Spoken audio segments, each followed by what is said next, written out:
one, honored and privileged to be a part of the Colts always. To have this deal done is great. It's sort of fun to start a second chapter, a second phase, if you will, with the Colts. This is After Hours with Amy Lawrence. That is the voice of one Andrew Luck, who maybe is wishing that he played in the NBA. Producer Tom just pointed out, Luck gets a contract from the Colts, the richest in NFL history. $140 million total with $87 million guaranteed. DeMar DeRozan is receiving $139 million, all of it guaranteed, to stay with the Toronto Raptors. And while he is a very good player, he is all-star caliber, he is not even close to being the best player in the NBA. I mean, insanity. But that is the difference between the NFL and the NBA. And, of course, Major League Baseball has got a head start on both of those sports with its $300 million contracts for players like Giancarlo Stanton. It's After Hours with Amy Lawrence on CBS Sports Radio, cbssportsradio.com, at A-Law Radio. Your reaction to the Timothy Mozgov contract with the Lakers. 4 years, $64 million for Mozgov, who barely played with Cleveland in the postseason, though he does have a ring. I am thrilled to welcome our next guest. We've wanted to have her on the show for a long time, catching up with her even as she's getting ready to head out to the airport. Amy Trask is a longtime member of the football fraternity.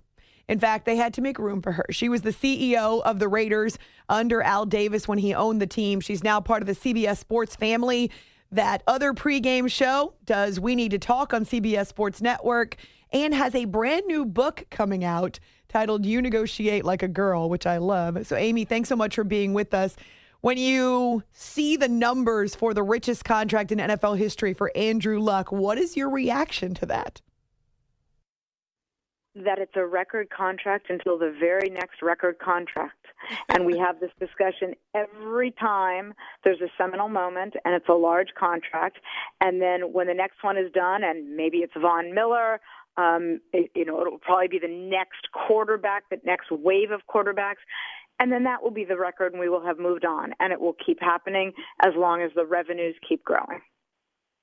And is that, when we talk about numbers like this, it's monopoly money for me. But is this something that you believe these players are worth because of how much the NFL is worth? Look, I worked for a man for almost 3 decades who repeatedly said to me, the players are the game. And he felt very, very strongly about that. Not all the owners did. Some of the owners chafed at that. Because the players, in Al's view, and this is the league in which I grew up, or the team with which I grew up, players deserve whatever it is they can achieve in contract negotiations. Amy Trask is now with CBS Sports as an analyst. She's got a new book coming out. It's titled You Negotiate Like a Girl, Reflections on a Career in the National Football League from her time with the Raiders. It's After Hours with Amy Lawrence here on CBS Sports Radio. What was your favorite thing about Al Davis? Oh, wow. That's a heck of a question, Amy. As I said, almost 30 years with the team, it would be hard to pick one memory.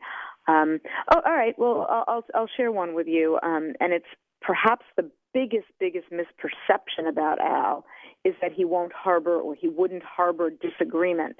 There seems to be this legend about him, if you will, that Al did not want anyone working for him or with the organization that disagreed with him. And Amy, if that were the case, I would have been fired roughly 2 to 3 weeks into my job, because roughly 2 to 3 weeks in, I was sitting in the office with someone else on staff, and Al came in and just lit into this gentleman. And I listened, and Al went on, and he was more livid than I can possibly describe, certainly than I can describe using language I'm allowed to use on the radio. And after a little bit, I realized he was wrong. And so I said, and really, I'd been there 2 to 3 weeks, probably 2, maybe 2.5, and I just said, excuse me, you're wrong. And I will always remember the way he turned slowly and looked at me, and his face, he was incredulous.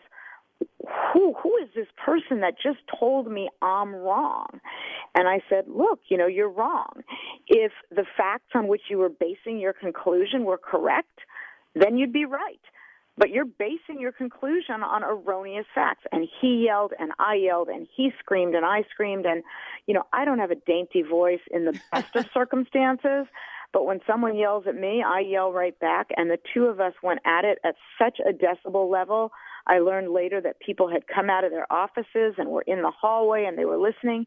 And you know what? After quite a long time, he looked at me and he said, oh, I gotcha. And we moved right on because he understood the point I was making. And it may well be that is what set up a paradigm for our working relationship.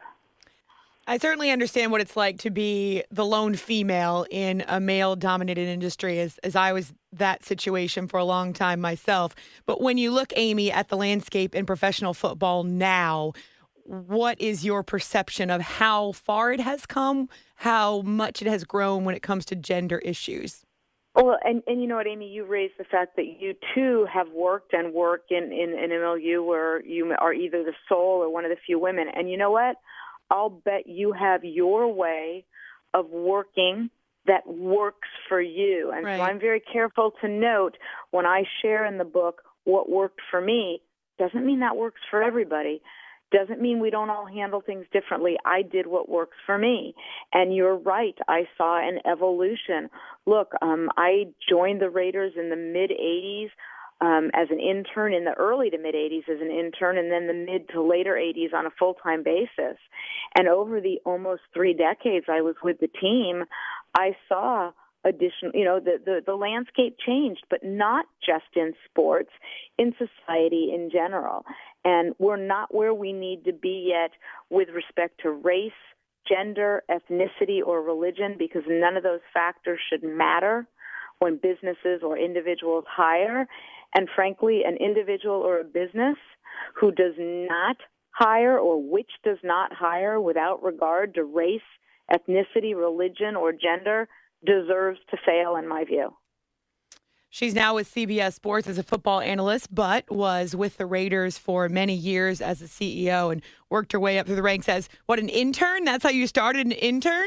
I did, an unpaid intern. Listen, I always say to, you kids today, when we were interns, they weren't paid internships. Now, internships now are compensated because the law has changed, but I was an unpaid intern. And look, I'm very, very sensitive to the fact that not everybody has, the luxury, if you will, while in school of saying I will take a job for no pay. But that's what I did, and I was an unpaid intern, and ultimately that's why I was hired. Amy Trask with us here after hours on CBS Sports Radio. So I mentioned the suspensions and the behavioral policy because that's the big news on Thursday in the NFL. It's certainly different from when you were working with the Raiders. How do you think it's working, Amy? How do you think that it's changing the climate in the league, if at all? I do think it's changing. And by the way, at least it was a Thursday, not a Friday.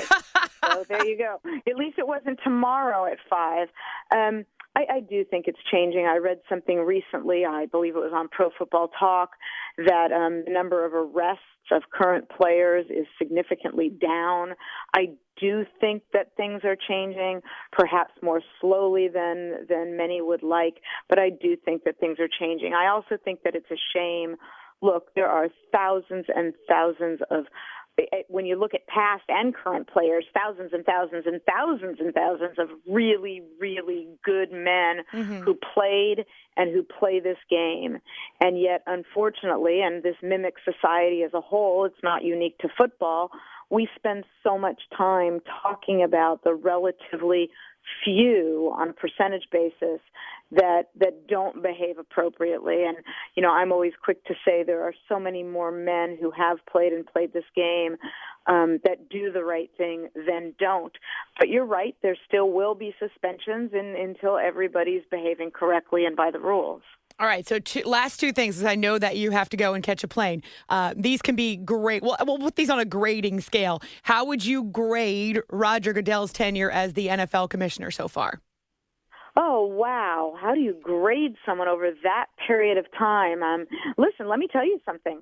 I was in the league really for two commissioners. I joined right at about the time that Rozelle was stepping down. So my career was predominantly Paul Tagliabue and Roger Goodell. And let me tell you something. If we're grading in this on a curve, and I certainly know that in college I benefited from the fact that everything was on a curve. So if we're grading on a curve, I grade Roger well. I experienced two commissioners, and look, the commissioner works at the behest of 32 owners. And not even, what's interesting is it doesn't even need to be a unanimous vote to elect a commissioner. So the requisite number of owners want a commissioner in place. We can look at the commissioner, but we should also look at owners. Grading Roger on a curve, I grade him very well. And then how would you grade so far being a member of what I call the dark side, the other side, the media, when it comes to kind of moving from where you were on the football side to now being part of this crush of people that covers it and talks about it? Well, you know what, Amy? You are a journalist.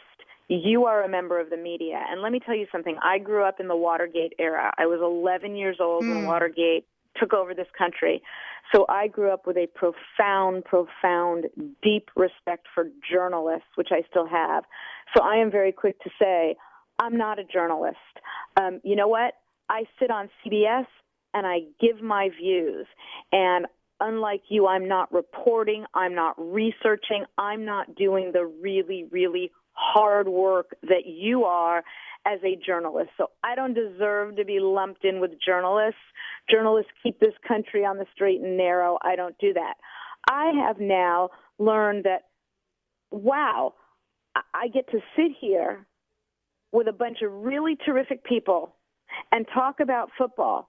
And, oh, by the way, you do my hair and my makeup too. My first year, facing a TV camera is my biggest fear in the world. Bart Scott, the tremendous linebacker, held my hand under the table at every commercial break. I was horrified. And somehow in the last couple of years, I realized, wait a minute, I show up and you comb my hair and you put my makeup on, neither of which I know how to do. And then I get to talk about football. This is pretty fun.